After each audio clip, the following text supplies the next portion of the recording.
where do you value your savings? That's a question that we ask when they're bringing the part to us, especially if they're already in production with this component. We need to understand, okay, what is the pain point? Why are you coming? Is it because you are having trouble, with finishing people? Are you getting a lot of rejects from hand finishing, from your current finishing process, even if it's not hand finishing? Yep. Or is it, hey, you are outsourcing it and you need to bring it in-house? Is that the pain point, right?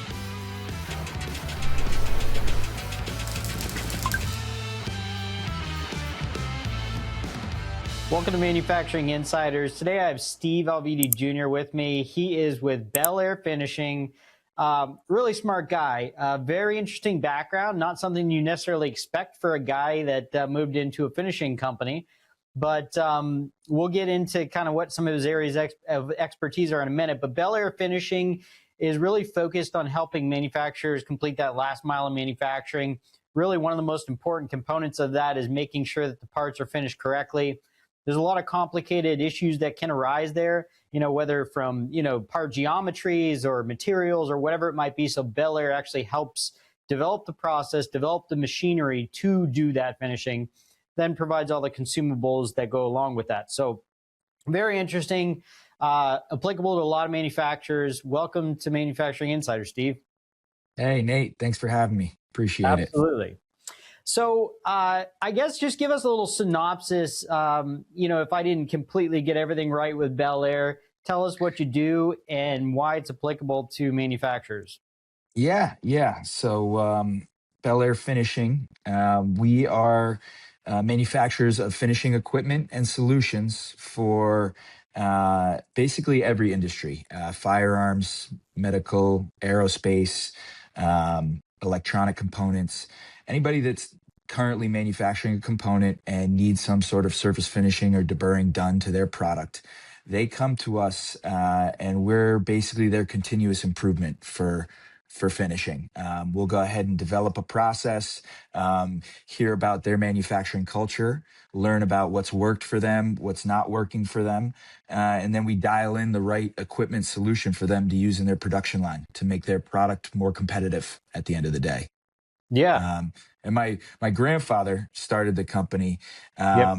and he always had this knack for making whatever he was doing better. That continuous improvement.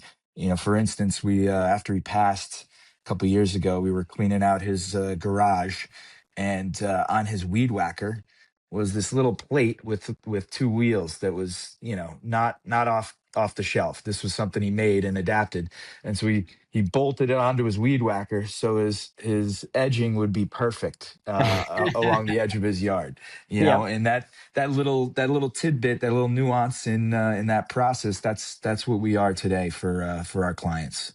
So That's very interesting. So, I kind of think about some of the stuff that you make being yeah. applicable. I work with a lot of machine shops, for example, and I wonder, is there an opportunity for a machine shop to have, kind of that finishing process available to their customers, just to consolidate supply chain, to add a little bit of extra value and to be a little bit more competitive in the marketplace? Definitely, we see that all the time. And a big challenge for machine shops is they're machining a bunch of different components for a bunch of different industries, right? Right. So versatility for a machine shop is very important. And there are a few technologies that we offer that fit into that versatile finishing, right? High energy finishing in centrifugal disc, centrifugal barrel, and vibratory. And then we also offer some tool holders that you can actually use in your CNC equipment to do deburring on the component within the machining op. So there's a few different ways to attack that, and having that conversation of what they're experiencing in the way of pain, for that final finishing process. That's kind of the initial start to our conversation when we help our clients. Right. Um, Now, do you feel like a lot of these shops have kind of like thrown in the towel, until they came to you, maybe for a number of years said, there's just really no economical way that we can finish these parts. We got to send it to somebody else to do that part of the process. We just do the machining. They come to you and they're like, "Oh, wow, I didn't realize that that was possible. Like, let's go." Do you see that? There are a lot of oh wow moments on both ends. Sometimes I'm like, oh wow, you're still doing it that way, Right. and I have processes in my shop that we're still are a little bit archaic that we need to improve, but that's the name of manufacturing, is continuous improvement. So usually someone that comes out to us is already on that mantra, right? They're looking to improve something that they're doing, whether they're outsourcing and they need to bring it in house to make it more efficient or controlled, through quality, or to lower the overhead cost, or to lower lead time. Those are some reasons why they come to us. But yes, there are a lot of pain points of that we address, right? Yeah. Um, you So know, when you say you're like, "Oh wow, you're still doing it like that." Like what is that? Like what are you usually seeing there? Yeah. So, this, I got a part right here. This is an implant. Can you guess what it is? Let's see. Hold it just a little bit closer. An implant. Oh, it's a hip.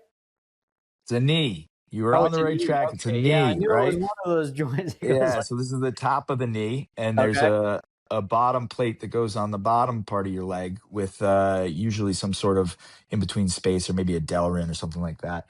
yep, Um, but so we, not too long ago, we show up at one of the major manufacturers worldwide, and they've got just the most high-end, sophisticated, CNC equipment cutting these out of the metal.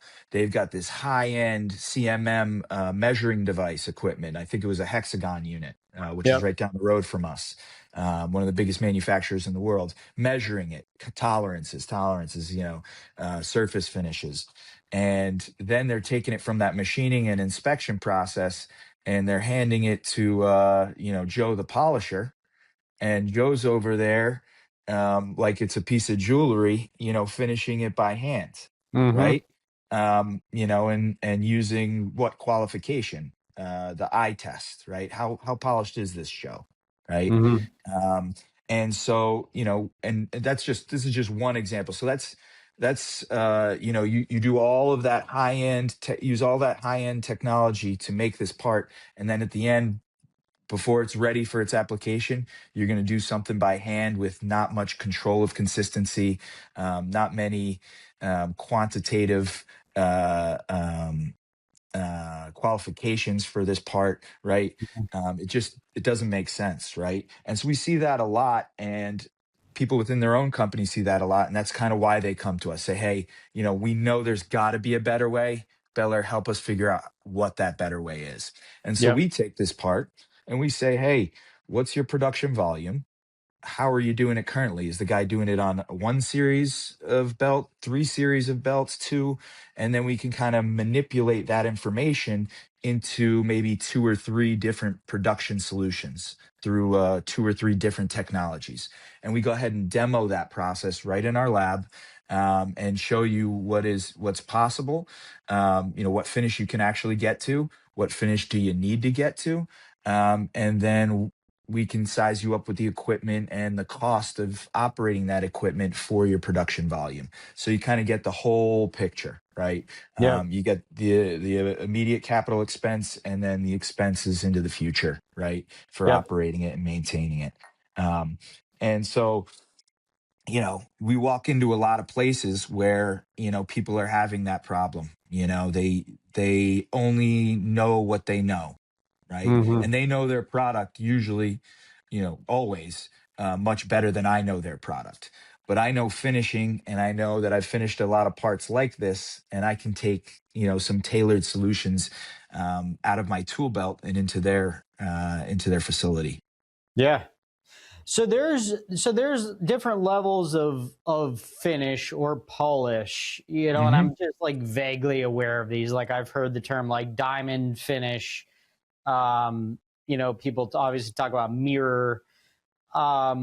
What is there like a level to which you can reach with equipment, and then you need that manual effort to take it that last step, or how does that work? Yes. So we actually come from the jewelry industry way back when. Providence, Rhode Island was a significant hotbed for that when we Yeah. were up and coming. We actually were initially a tool and die company manufacturing belt buckles and other things. Um, funny story. My grandfather took my dad when he was young into the back room, stamping room, and it was loud as all hell, right? And it was just puching, puching, puching, puching. And Yep. my Yep. dad's like, it's so freaking loud in here. I can't even hear you. And my grandfather takes him aside. He goes, no, Steve, listen, a nickel, a nickel, a nickel, a nickel, a nickel, a nickel. So side note, that's just a funny story that I always That hear. is But cool. yes, the jewelry industry required the finest finishes in the world, right? You're buying your wife an earring, that thing's got to look primo, Yeah. right? So by default, we realized as we were manufacturing jewelry what it took, right? And say we can't get you 100% to that. Maybe you do need, because of the geometry, to buff that out as a final step, but maybe we can take out 80 to 90% of the handwork, right? And then your guy just takes it out of a machine and touches it up for a couple seconds before packaging or before going to QC, right? Right. So having that conversation, understanding the specifications of the component and the limits of our technology, we try to deal with that conversation up front. I'd say, 90% of the time, clients that come to us, we can achieve the finish they need, right? And then there's that other 10% where, they're either looking for the silver bullet or, maybe it has to be touched by hand as a final step. But we talk about that in that initial kind of research and development phase.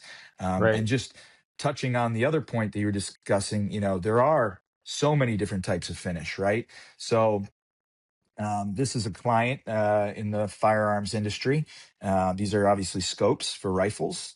These are turned um, on a milling machine, and then they are prepped, and then they are blasted, and then they are coated. Right. This is a black Yep. oxide. Right. And so to make this part nice and matte and nice and pretty, and not see any of those machine lines, you can't just coat this piece, right? Everything on this surface would show through here. Right. Okay. Yep. Um, Now, this client makes two different types of black oxide finishes. They make this matte style, and then they make a shiny black oxide, right? Gotcha. So there are two different things in here that you have to do to this piece to achieve that, right? So in Hmm. this case, we did a kind of initial surface blending step, and then we did a blast to give it that matte look, right? Okay. If you wanted a shiny finish, we would do a initial kind of blending step and then kind of a super polishing step to yield a Hmm. shiny finish on the oxide. So again, there's probably, to do those two different finishes in here, there's probably, I don't know, 10 different pieces of equipment that could yield that, right? Hmm. So our job to our client, our commitment to our client, is to evaluate those and tell them, hey, this is what it'll look like in production. Here's the ergonomics of operating it. Here's the overhead, the cost for operating it in the different technologies. Which way do you want to go? Right. Hmm. We try to lead that horse to the water and have them take the drink that makes sense for them and their manufacturing culture. Right. I know I And just word is vomited on you there, no, no, but it makes a lot of sense. No, it makes a lot of sense. And so is I would assume that there's also some focus on, a little bit of flexibility in the process. For example, that scope manufacturer may want to have a different diameter scope or a couple different variations. correct. And there may be features on here that they want masked, right? And masking is very good in certain technologies. There's, you're fixturing the part when you're finishing it.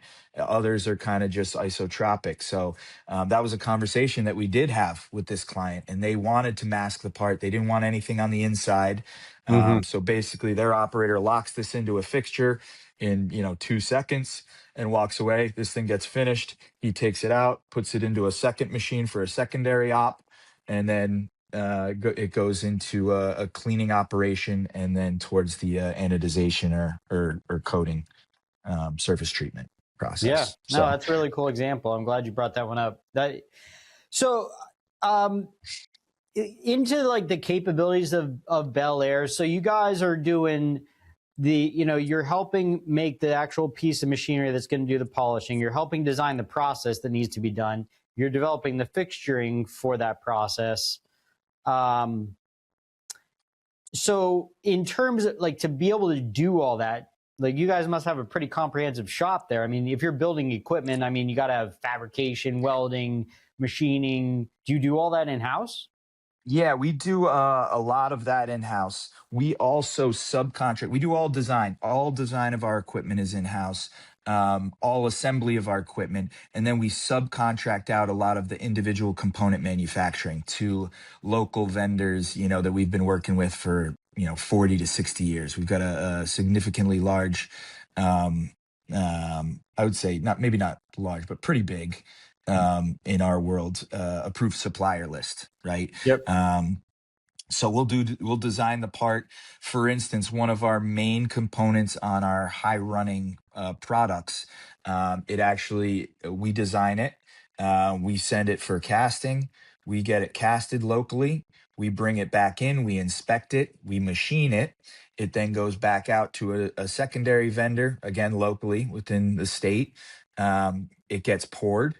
That comes back. We then inspect it, and then we remachine it, and then it gets a final coating application applied to it, and then Mm, it goes into stock for equipment assembly. And gotcha. then when it comes time for build or an order, we pull that part from stock, and then we build that piece of equipment right here.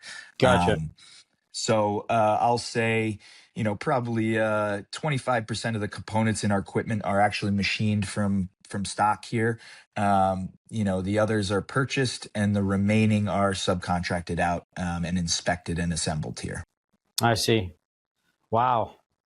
Yeah, and that's some pretty interesting engineering too. I mean, these are not simple machines, right? Very abrasive resistant, because that's our world. We're in a very abrasive world, right? Yes. So naturally things are going to break down. How do we make that happen aggressively as fast as possible on the parts, but not on the equipment, right? Right. Right. So you've been there since what, 2012?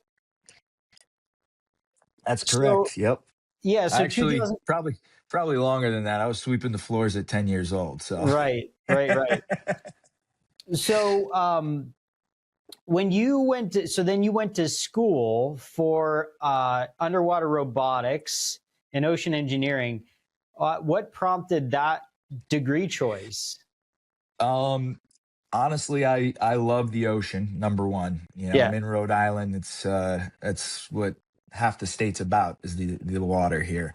Um, so I had a passion for that. The University of Rhode Island at the time was giving out centennial scholarships, right? So you had to have a certain GPA, certain SAT score, and they had one of the best, if not the best, ocean engineering program in the states.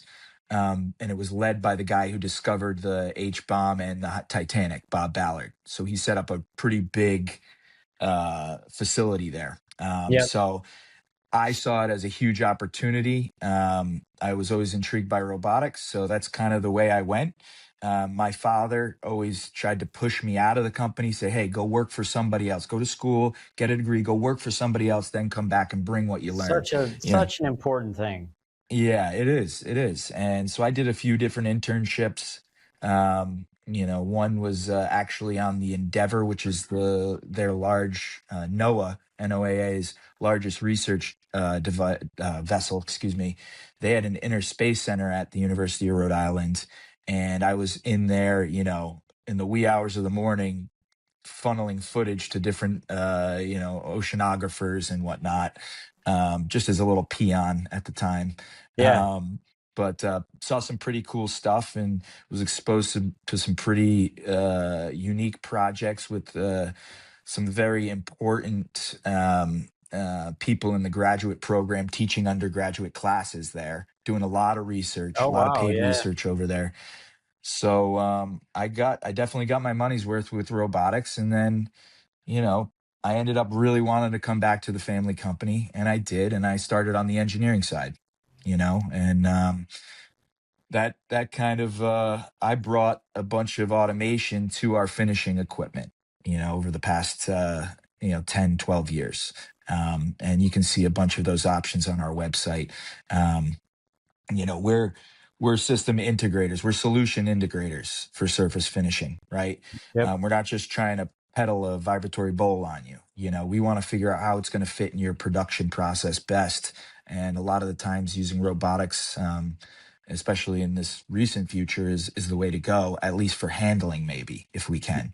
Right. um, Maybe not doing the finishing itself, but at least passing things off. So Right. that's kind of my background there. Yeah, the ocean subject is so interesting. I've always been like I have this weird part of me that is just absolutely fascinated by like untouched places on the earth. Like when we go on vacation, I don't want to go to where the family wants to go. I want to like take the Explore. the most unknown path somewhere and try to find something that nobody's seeing. Like I always want to get there.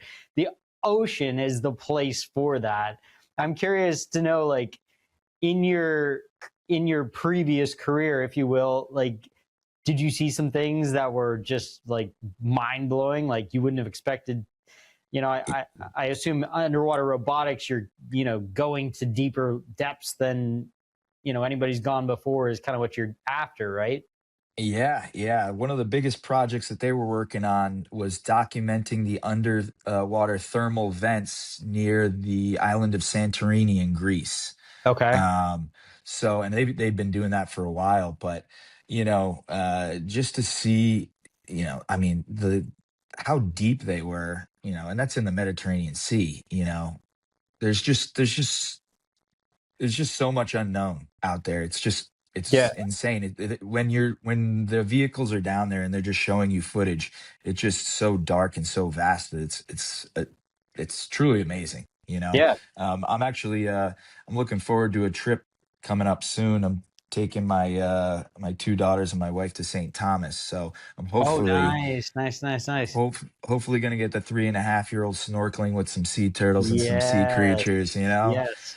Get We her went. get her ocean fever going. Yeah, absolutely. Yeah, it's not hard to catch. We actually went to St. Croix last year, Mm, and we did a nice little snorkel. They have this island that's maybe, I don't know, a mile, half mile, something like that, away from St. Croix. It's called Buck Island, and hmm. you go out there in the boats and get off and do the snorkeling, and it was amazing. Like I have never seen so much underwater life. It was just like you're swimming in an aquarium. You're seeing like snapper and little swordfish, like just all kinds of different underwater species.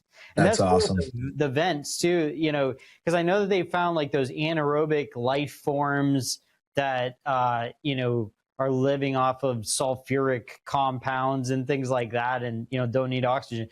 And I know they've tried to like it's led them to some conclusions about possibly life being on other planets and stuff like that that don't have oxygen or much of it. But yeah, that is a fascinating world there. It is. It is. Still much to be learned about as well. Yeah. Yep. So in terms of the robotics incorporation into Bel Air and the changes you brought there, what would you say is like the most important one, the most impactful automation related change you made there?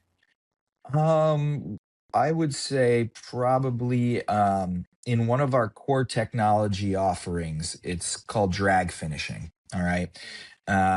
And it's named drag finishing. We're actually coming out with a pretty big article probably next month about if drag finishing's right for you in Right. production. Yep. Yep. And there's many different ways to do it, but essentially you're dragging a part, a fixtured part, either held or fixtured through some sort of medium to do the finishing, right? Okay. Simply put.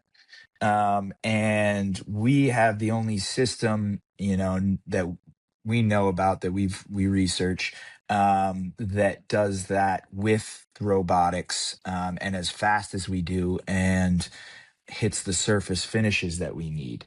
For instance, we work with a few manufacturers worldwide of automotive valves. Okay. Okay, Yep. these are engine valves, and one of the best surfaces in the finish in the one of the best surface finishes in the world is needed on this surface here and over the whole part, but specifically this surface. Because it And inserts into a tube and it needs to. right, it's pumping like this, Yep. right, to create the combustion. um, and so our process uses the robot to super polish that in one step from an as ground valve. um, Wow. yeah, and we've nobody else has been able to see the finishes that we have, on this type of part. And we just completed a validation set for another manufacturer, internationally, actually, that's going to be purchasing a system soon. But using the robot as the finishing tool in this application, that's when you can use the robot, you want to use the robot because it just speeds things up. Right. um, the downside is you've got that robot working in a abrasive environment, but we've got ways to protect against that. Hmm. um, but You kind of like that build a that little clean room around it or something. Correct. Clean arm, couple blow off stations, where you don't have to add into the tack time of the part. We just strategically locate some things. And that's kind of why each cell's customizable. So on our website, you see our very basic cell, but there's a lot of different nuances to the ones in operation in the field. And that same process is actually used in this industry, the manufacturing of cutting tools. Oh, well. Okay. Yeah. And cutting tools are obviously, well, probably, I think, the largest consumable in manufacturing, right? Yep. Whether you're doing taps like you see here, or end mills or drills, our robotic drag finishing process, um, it does two things. One of them hones the edge of these cutting tools so that Hmm. they don't fracture and they last longer in production. And then on tools that are coated, like this one, with a tin nitrate, or whatever you're coating with, some sort of PVD coating, it does a super polishing effect, because in that PVD process, plasma vapor deposition, you're Yep. spraying it right onto the tool, and there ends up being these little droplets all over, Yep. which naturally increases friction when it's running, which is counterintuitive to the point of the coating. Right. So first you hone the tool, then you coat, then you polish the coating. And we've got Mm. an automated system that does that. And I'd probably say that that's the biggest thing, just because of the sheer volume, Right. of opportunity, Yep. I would say. Yeah. It would Um, take it would take an incredible amount of manpower to to manually polish those, or even there are partially manually do it. there are people doing it though. Wow. There are Yeah, there are lots So, of people doing it. weird little side note. So I have a customer that this is a really, really weird situation, but I'm hoping maybe you have an introduction for me. He's got a company that incidentally ranks really, really well when you look up machine tools. Kind of a generic term, but usually referring to cutting tools, end mills, things like that. Yep. He doesn't sell any cutting tools or end mills or anything like that. He does electronics for CNC machines, like servo drives and things like that. And so I talked to him. I was like, dude, we need to figure out a way to leverage this ranking that we have and this traffic that we're getting, and find a way to incorporate some cutting tools in a pretty, we need to do it like in a low overhead, impact or workload sort of way, like a drop shipping way or something. We need a relationship with a cutting tool manufacturer that we can somehow embed their product line onto his website and sell these tools. It's a So if great you know idea. somebody, let me know. I will, probably let me know after the show. We'll talk about location, and maybe I put you guys together with a, maybe a smaller manufacturer that doesn't have an online store, that maybe you can be That'd be that great. person for them, That'd be right? great. That would be perfect. So yeah, anyway, and that's one thing I love about this manufacturing insiders thing and my main business, which is in marketing manufacturers, is I have so many relationships, so many people I work with, so many introductions that, like, when I'm talking to somebody, they have a need, I can usually find somebody to fulfill the need. We just have so many referrals to make. And I think that's what the manufacturing world needs. They need more, connectivity. And because I've always been shocked, you talk to a manufacturer and he's like, yeah, I've been looking for somebody that does X, Y, or Z, and I'm like, dude, there's somebody 2 blocks away that does that, and it's just, they don't have this, like, a lot of times broad awareness of what's around them and the resources that are available. And I think, Yeah, I mean, no, go ahead. yeah, and I mean, you connected me with a colleague for the training. What's the name of the company again? I'm trying to. The training video. Um, Oh, yeah. Ramon. Yeah, that was super Ramon, cool. yes. Yeah, we're Yeah. going to be looking into that. I think that's a fantastic idea. I've been looking for a way to do this, and his solution seems like the way to go. So, Yeah. No, that's very cool. And I think he really needs some case studies. He needs some success stories because it's a pretty new product to market, but it is ingenious mm, and it's something that's very much needed. So yeah, I'd be really interested to kind of follow that journey and see how you're doing with it.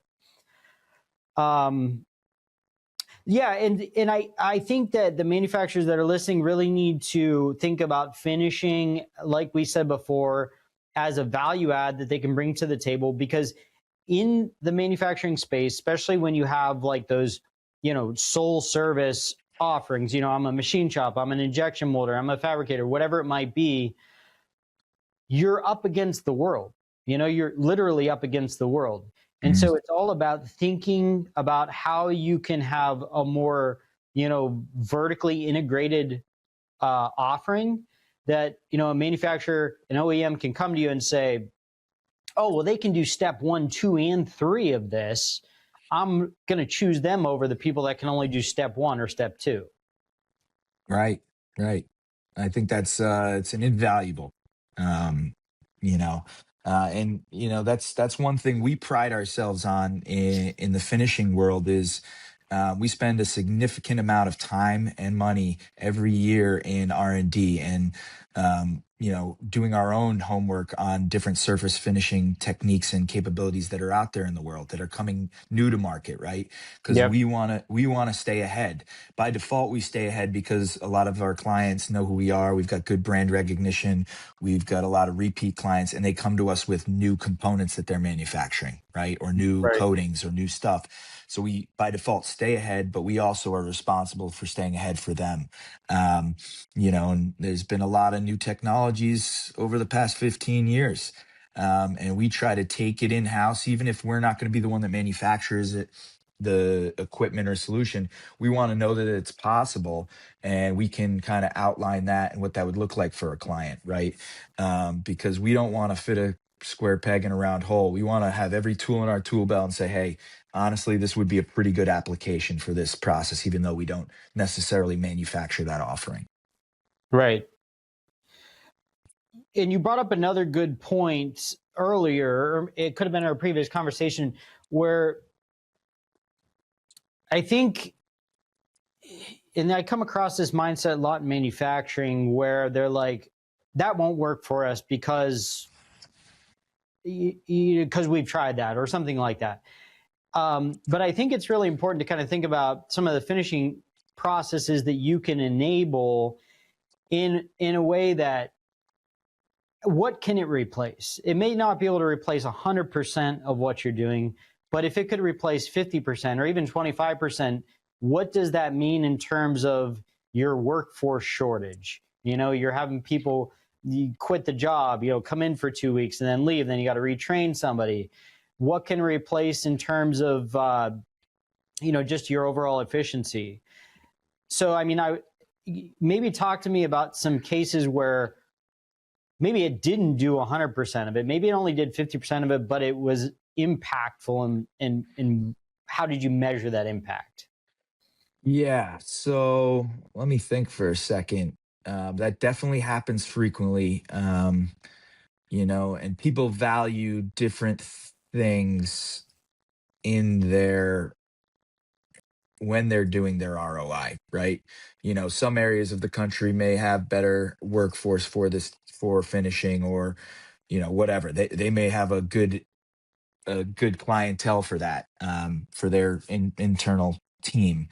Um, some people are worried about just strictly the time that it takes to manufacture the process and get a lot out the door, Right. and contract finishing is an issue, right? Yep. Some people care strictly about the dollar amount, right?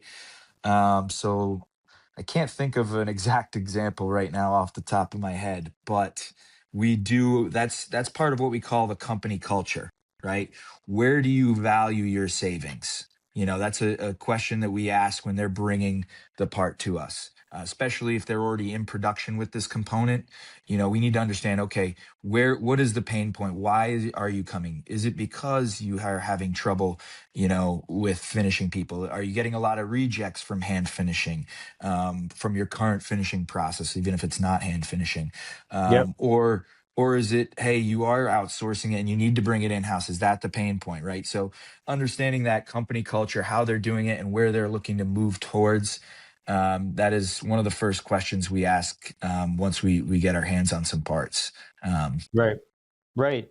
Yeah. And I mean, I think in some cases, a machine shop could kind of investigate the supply chain a little bit. Their mindset might be, well, yeah, we're just hired to machine this part and then we send it down the line to the next step.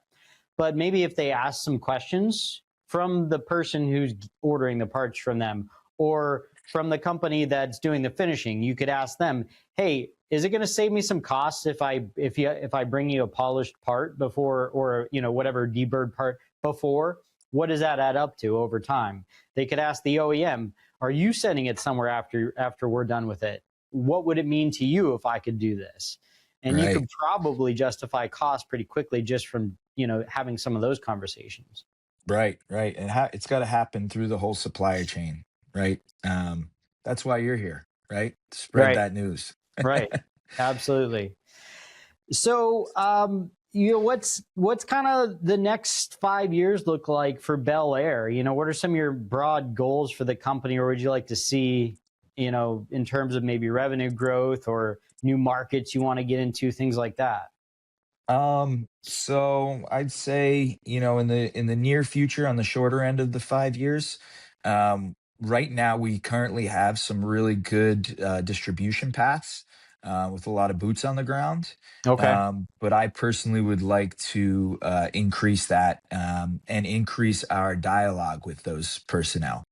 Mhm. Um, you know, um, See something, say something, but for deburring. If you're in a facility and you see some issues with finishing and deburring, say something to me. I'll help, Right. right?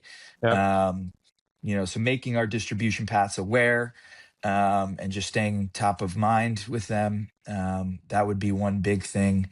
And then the second item I'd probably say is I'd like to increase our personal contract finishing. You know, Okay. we've got a big contingency of some DoD facilities, or DOW, Department of War facilities around us. I would like to take advantage of that for them, take a load off them. Um, you know, we can finish in pretty short lead times. We're set up pretty well in the Yep. way of getting product in and out. And obviously we know what we're doing, so we can hit finishes that are needed. So Yep. I'd like to increase that avenue.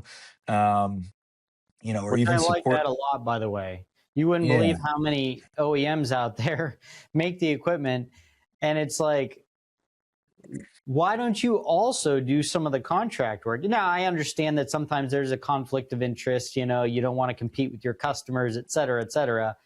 In your case, the applications are so diverse. I don't think that that's too much of a concern. But no, I think it's really smart to think about it from the contract side as well as from the product side. Yeah, and that's, we've got some higher end low volume contracts already that we do, but I Yep. think that we're at the point where, hey, let's exploit that opportunity. Hmm.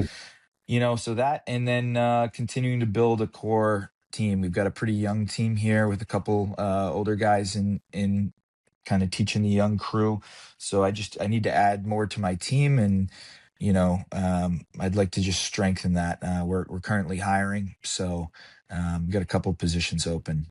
So check out our website or check out our LinkedIn. You'll see them there if Yeah. anyone's listening. Yeah, absolutely. Just real quick, can you list off a couple positions that you're looking to fill? Yeah, technical sales, and also machinist, technician, slash machine assembly personnel.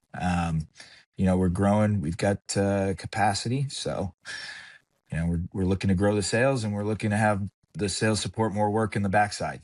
You know, Yep. I'd Yeah, say those are the absolutely. two most important positions. Okay, perfect. Well, hey, this was super informative. Really love what you're doing with the company. I really love what you're doing with automation. Also focusing on both the contract work as well as the product, which a lot of manufacturers, by the way, need to think about it the opposite way. They're doing all the contract work. You guys have the machines. Why not sell a high margin product? All you need is an idea. So that's something that I preach about quite a bit as well.